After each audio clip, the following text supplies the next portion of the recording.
Section 1. The enduring question: myth versus method. The pyramids of Giza stand as silent witnesses to the passage of millennia. Their grand forms pierce the desert sky. For centuries, they've inspired awe and speculation about their origins.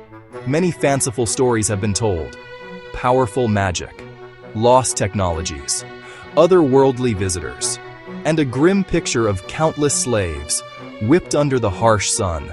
These myths obscure a more impressive truth. The real story is a testament to human ingenuity, organization, shared purpose. A story written by the Egyptians themselves, in stone and ink. Built by people, not magic or aliens, by masters of engineering and logistics. Section 2. The Craftsman's Toolkit: shaping the stones of eternity. To build a mountain, one must first learn to shape a single stone. They lacked iron or steel, but mastered the materials at hand. Copper chisels and saws did the cutting, with patience and skill. Coppersmiths kept edges keen near the site. Abrasive quartz sand made copper saws bite. Fed into the cut, sand slowly sliced through massive blocks. For hard granite in sarcophagi and chambers, they pounded with dolerite balls. Sheer perseverance turned rough cores into true faces. Stone hammers, wooden mallets, and copper chisels refined the fit. Polishing stones and sand created the flat, gleaming casings. Archaeology confirms it. Tools and marks match the methods. Once shaped, each block began a long, arduous journey. Large wooden sleds, robust and rope-secured, bore the weight. On dry, loose sand, friction would be crippling. A famous scene shows a statue on a sled and a man pouring water ahead. Long debated as ritual, modern tests proved its physics. The right moisture creates capillary bridges, firms the surface, and halves the pull force. Same team, bigger block, or same block, less effort. Wet sand hauling turned logistics into a repeatable flow, from local quarries and river landings to the pyramid base, step by step. Teams pulled in unison, paths were groomed, water precisely applied. Not complex machines, practical science of sand, water, and wood. The path was paved with insight, not magic. Lifting stones skyward likely relied on ramps, massive projects themselves, built of earth, rubble, and mud brick, often timber-faced for durability. As the pyramid grew, the ramp lengthened to keep gradients workable. Straight ramps need extreme length. Exterior spirals hinder precise surveying. An internal spiral, for Jean-Pierre Houdin, solves both, though proof remains pending.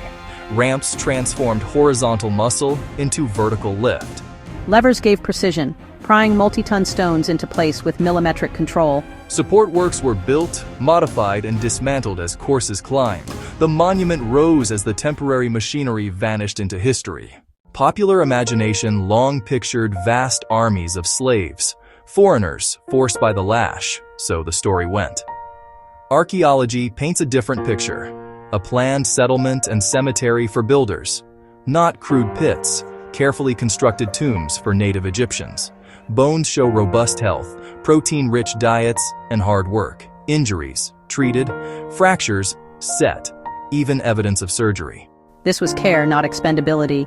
Paid laborers, skilled and unskilled, likely rotating for months, often during floods. Proud crew names echo camaraderie and identity. A national project, 20 to 30,000 at peak. An entire support city, organized, housed, and provisioned. A state capable of mobilizing, feeding, and caring at scale. Project management rivaled engineering in ambition. From quarry output to daily bread, everything was tracked. Merer's diary details limestone shipped by boat from Tura to Giza. A water network brought cargo to the pyramid's foot, aligned to cardinal points with errors under 1/10 of a degree, by tracking the stars. Faith and physics fused, architects mastering mathematics, engineering, and astronomy. Food, tools, workers, coordinated for decades. The pyramids embody the organizing power of the early Egyptian state. In the final analysis, this is a story of human potential. A counter-narrative to aliens and slavery, rooted in tools and proof. Planning, collaboration, perseverance. Debate continues on details, but the core is settled. Copper and stone tools, sleds on wetted sand, boats and canals, ramps raising stones. They understood physics, geometry, materials, and how to organize people. A shared human heritage, and one of history's greatest feats. They rose by method, not magic. Awe belongs to the Egyptians, and to us, who learn from them.